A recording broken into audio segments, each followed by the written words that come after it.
Hey everyone, it's Dr. Ramani. Welcome back to this YouTube channel on narcissism.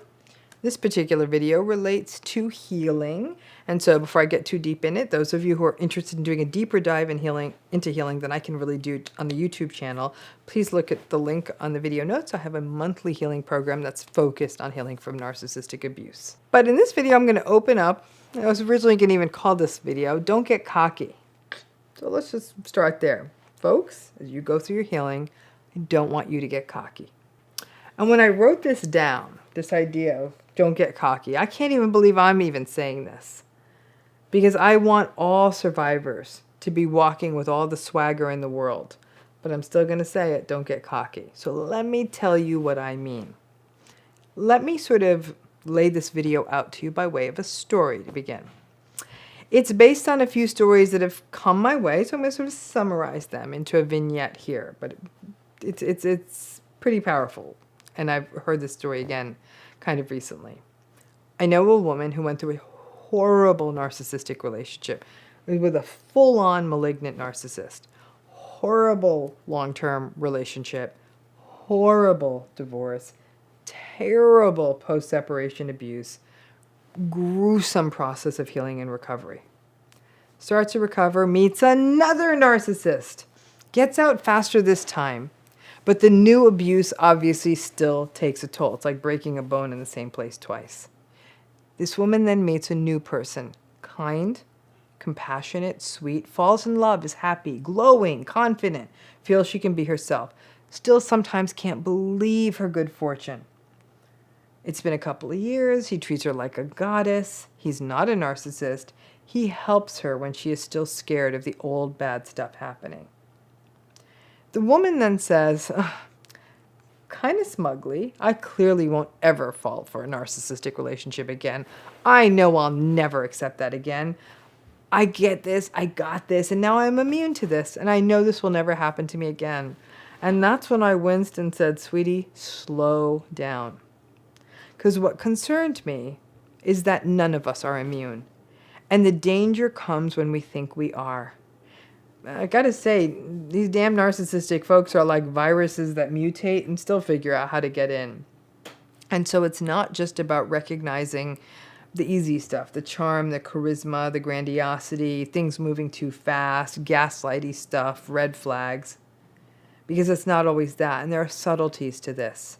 And trauma bonds and historical vulnerabilities can obviously magnify our risk. But so too does our belief that we got this. Listen, I love happy endings, mostly because I rarely see them, but I love happy endings. I love when people who have been through narcissistic abuse fall in love. And they finally have that experience of mutual empathic love and find they're happy. It's the best when I get to see that. However, this woman's trauma bonds were so strong originally that they got her into another narcissistic relationship right after the original one. And she had a childhood history of narcissistic abuse as well. In some ways, the new person this woman met, that was just good luck. And obviously some really hard work on her healing.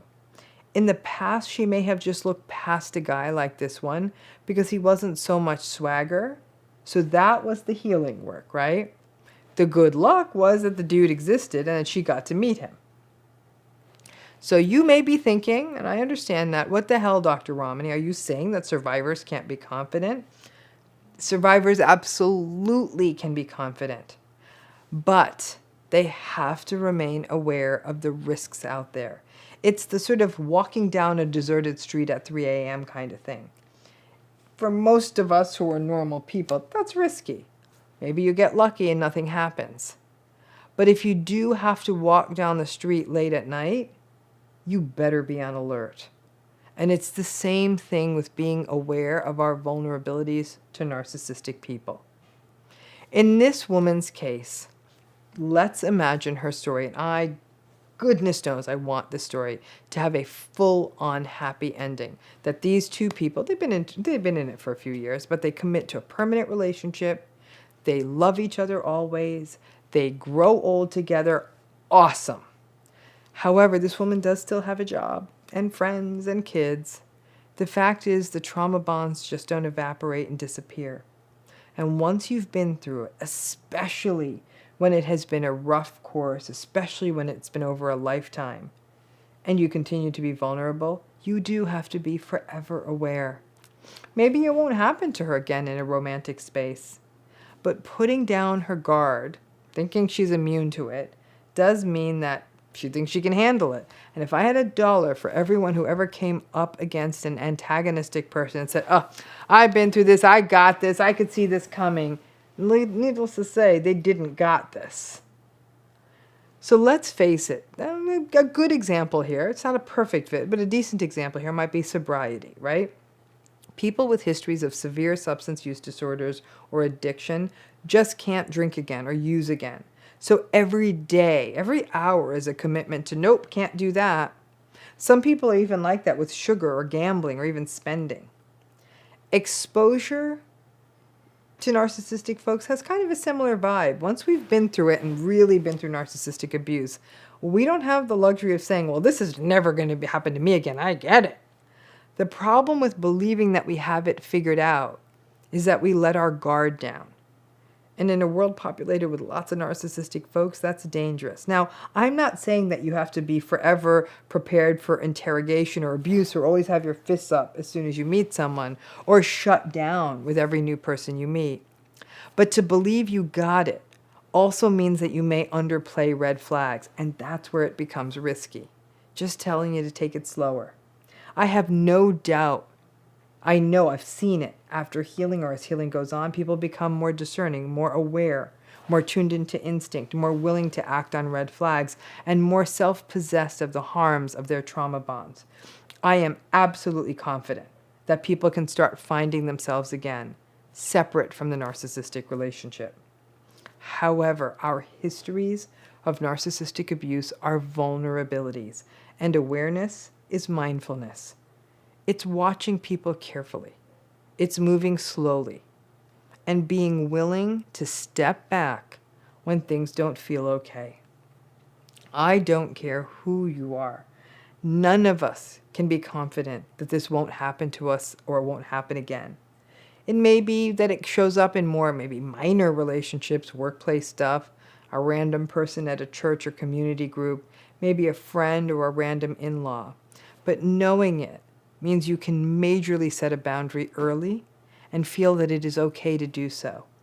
And even if all that awareness does is that it stops you from being an enabler, that's really big too. So we do not need to be blindly grandiose and confident like the narcissistic people are. We can know that we do understand this and that we will give ourselves permission to step back, that boundaries are fine, that if someone rushes us or doubts our reality, that we can cut bait, that this can happen to any of us. And let me tell you, folks, it still happens to me, and I think I understand this. It can be a sort of wise caution. Think of a wise tortoise that slowly reveals its head from the shell and slowly takes it all in, rather than the manic bunny that's jumping around. Because let's always remember who wins the race. Thanks again.